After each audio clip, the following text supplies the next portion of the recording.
Dang tanghali ho. Andito po kami sa ilalim ng akasya sa pwesto ng iti ko. Ayun po yung iti ko, nangitinayan po sila ng suso.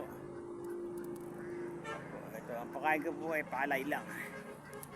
Palay sa araw, sa gabi, pelet, saka pras. Ito po yan ah. Sa palay ah. Yan po yung iti ko. Ito pakain po palay. Ilan pa lang kada po yan. Naghapon po sila kumakain. Nakain po sila ng palay ito. Tapos gagala sila. Nangarap sila.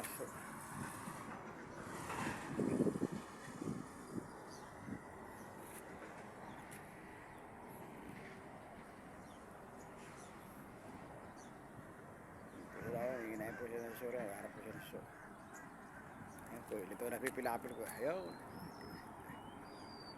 Kahanap siya ng suso sa gitna ng bukid. Ayan.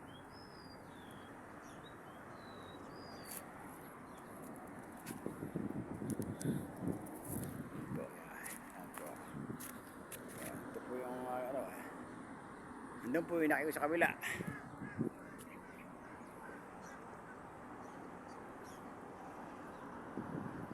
Yan po ang hanap buhay ko. Ang hanap buhay ni Consuel Herman, ang pastol ng Itik TV Vlog. Sige po, maraming po salamat. God bless po sa ating lahat.